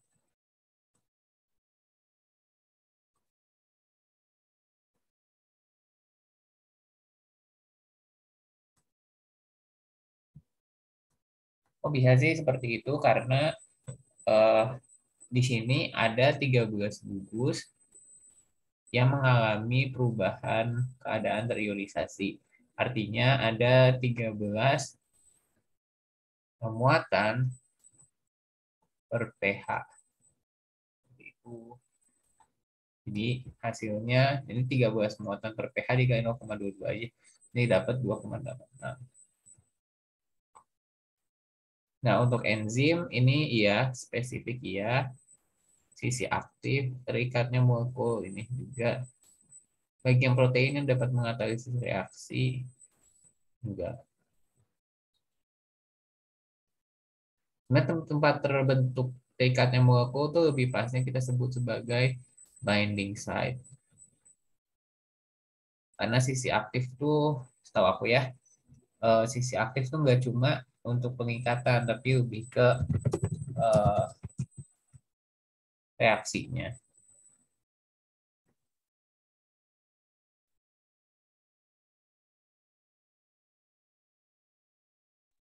Zul, Ya, tapi bukannya domain sisi aktif tuh emang isinya catalytic site sama binding site. Berarti maksudnya kalau gitu binding site tetap ada di dalam domain active site atau? ya itu dia. Makanya jawaban yang dua ini bisa dibilang oke, bisa juga nggak oke. Karena kalau misalnya di jawaban, ya kenapa meriksa TP kalian kan ya. Di situ tuh di kuncinya adalah bahwa situs aktif itu nggak cuma untuk yang katalitik, tapi ada juga binding site. Cuma kalau misalnya disebut binding site doang, ya itu nggak penuh juga karena sisi aktif tuh lebih pasnya tuh disebutnya untuk katalitik. Jadi kalau misalnya besok kan kemungkinan besar nih ujiannya bukan kemungkinan besar sih emang ujiannya esai. Jadi kalau misalnya diminta apa itu situs aktif, jawabnya lengkap ya. Ada situs untuk bindingnya dan ada juga situs untuk eh, katalitiknya seperti itu. Di sisi aktif ini binding plus katalitik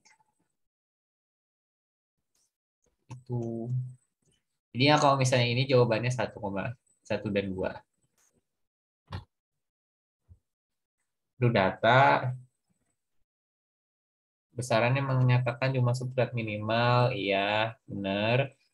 Bilangan yang mengatakan jumlah molekul, benar juga.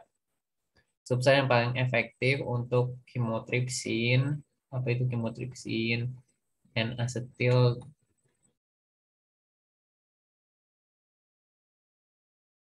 N-acetyl glycine ethyl ester. Jadi substrat paling efektif tuh kita lihatnya tuh dari eh, kakak per km-nya. Jadi yang ketiga salah. Karena yang bagusnya itu adalah N-acetyl tyrosin ethyl ester. Jadi,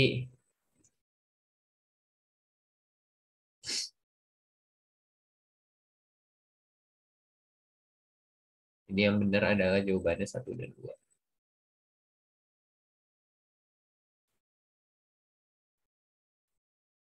Ada yang nggak sependapatnya. Nggak apa-apa, karena yang bagian ini kita bisa ngeliatnya tuh dari km, bisa juga ngeliatnya tuh dari km per kakak. Tapi kalau afinitas, lebih pasnya tuh dilihatnya tuh yang besaran yang kanan kakak per km. Kalau misalnya nggak ada apa-apa. Seperti itu.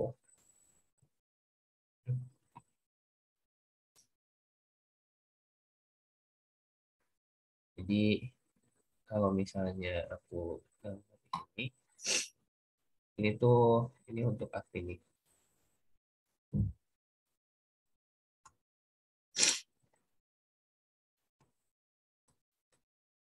Itu afinitas. Kalau ini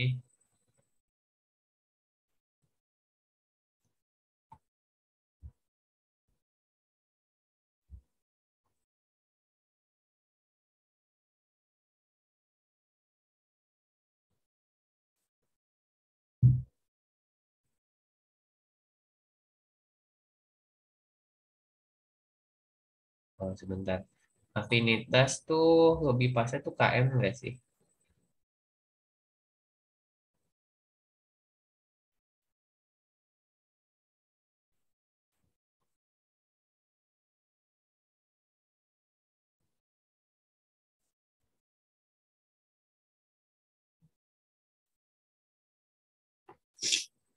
Eh, Kalau di kelas tuh diajarinnya apa? Afinitas tuh dilihatnya di apa? KM apa KM per kakak? Kalau definisi sih KM. Kalau dari definisi, tapi kalau di kelas kayaknya nggak dibahas deh. Ya Allah. Ya udah, kita ngikut aja kita ngikut aja yang KM. Kita lihat dari KM.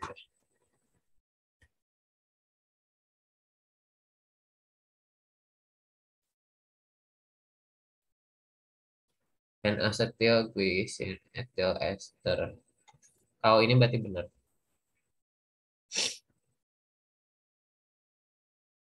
Karena wait. Kalau afinitasnya besar, artinya KM-nya kecil. Apa sih itu baik? Jadi kalau misalnya di sini N-asetil ester ternyata KM-nya paling besar. Berarti dia afinitasnya kecil. Gitu. Jadi yang benar jawabannya 1, 2. Kenapa kok KM besar? Arti KM itu kan eh, jumlah substrat hingga setengah lemak.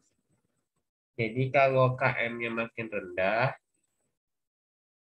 jumlah substratnya pun juga makin rendah untuk mencapai jenuh. Untuk jenuh pun makin rendah. Jadi afinitasnya, dengan kata lain, afinitasnya meningkat. Itu dasarnya.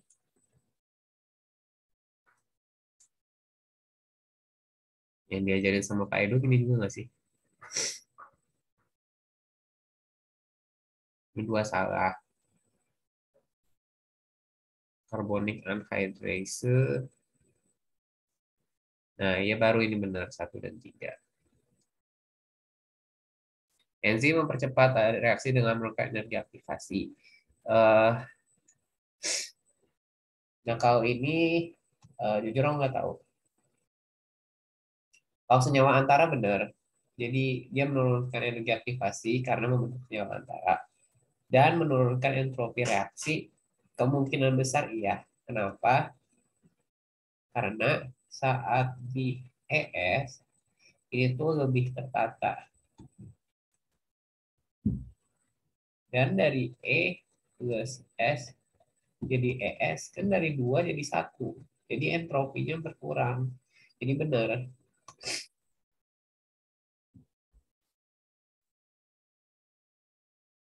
Jadi yang paling mungkin adalah ini yang pertama memiliki hubungan sebab akibat juga.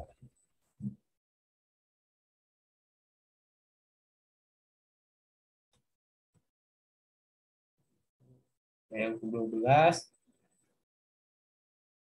tanggung kita 5 menit lagi. Struktur 3D terutama dijaga oleh interaksi ini. Kalau 3D berarti interaksi non kovalen. Interaksi antara protein enzim dengan substrat merupakan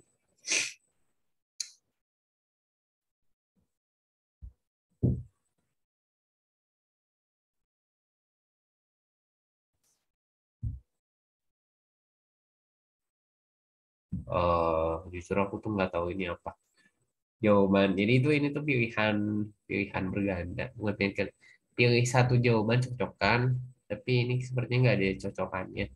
Fleksibilitas. Tapi kalau misalnya yang C, fleksibilitas ini tuh teori induced fit.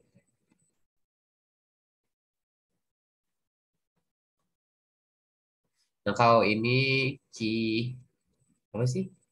Lock and key, teori lock and key model.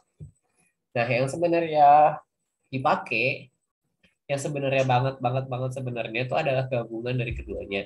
Ada enzim yang beneran induce fit, ada juga enzim yang kerjanya mirip lock and key. Jadi kayak gabungan keduanya gitu.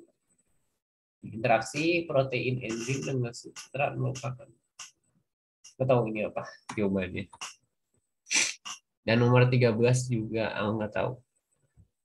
Kalau sianida, aku nggak tahu, nggak tahu, nggak tahu.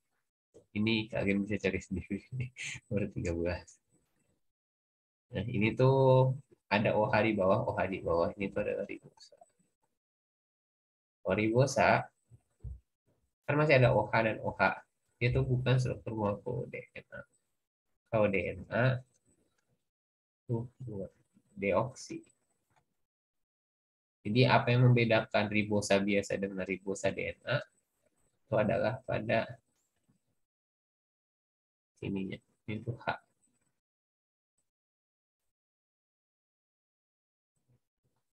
Ini DNA,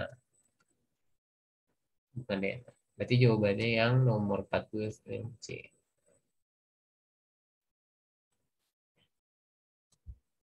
Cincin furan peran tuh juga bisa. Jadi aldosa 5 itu juga bisa bisa cincin 6 juga. Aktif, aktif jelas karena dia itu kan gula. Dapat dioksidasi bisa dan epimer di arabinosa juga.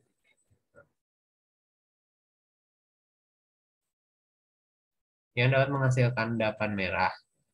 Endapan merah berarti ada hemiacetal. Nah, kalau misalnya ada sida, side kayak gini tuh dia tuh nggak bisa. Udah nggak bisa, udah nggak punya eh, apa namanya, udah nggak punya aset gugus hemiacetal. Udah gitu, ini satu ke satu, ini juga nggak bisa. Karena karbon nomor satu, karbon hemiacetal. Jadi kalau misalnya mengikuti ini, jadi kalau misalnya yang satu-satu, dia tuh nggak bisa. Jadi yang A pun bisa, tapi yang Yang D pun juga bisa. Karena karbon 01 karbon hemiasetal. Jadi harus bebas supaya bisa mereduksi CO2 plus seperti itu.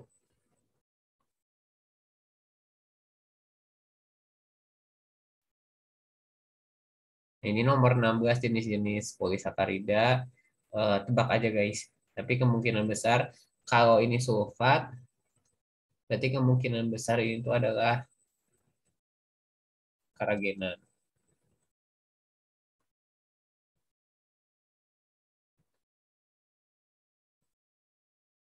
Struktural ikatan beta tak bercabang. Nah ini tuh gugus karboksilat.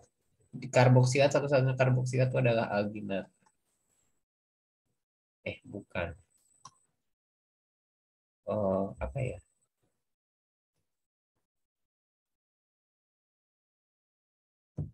Itu ada pilihannya tapi aku lupa. Dan yang ini sebenarnya yang ini paling gampang sih. Ini adalah 8 sampai 14 residu. Ini tuh kalau nggak salah tuh dicek lagi ya, tapi ini tuh glikogen. Jadi glikogen tuh 8 sampai 14, tapi kalau pati itu amilopektin tuh 25 sampai 30 residu.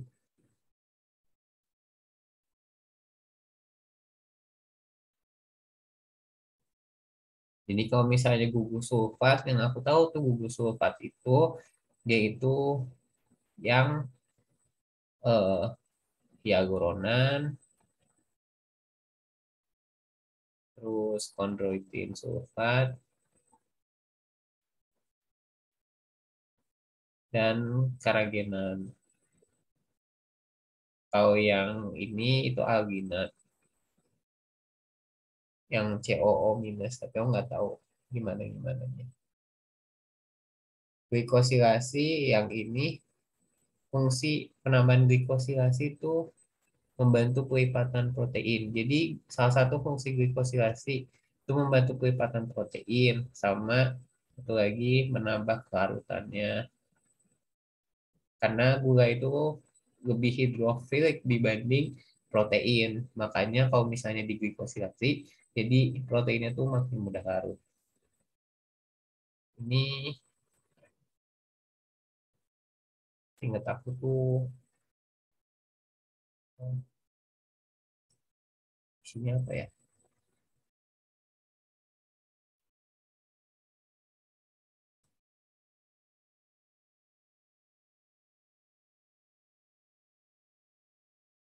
Menstabilkan protein.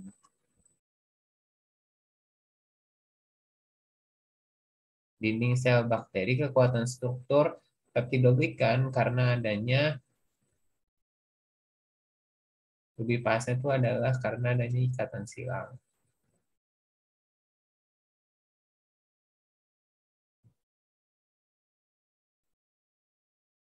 Ikatan silang antar polimer yang membuatnya itu kuat. Ini PKA buffer gini ini juga apa sih namanya analisis senyawa dan seperti itu. Ini jenis-jenis karagenan dan ini adalah kinetika enzimnya. Ini selesaiin aja dulu pakai Lineweaver-Burk. Nanti hasilnya tuh bakal menemukan kalau ini apakah ini kompetitif, non kompetitif atau non kompetitif. Sampai sini ada yang mau ditanyain enggak?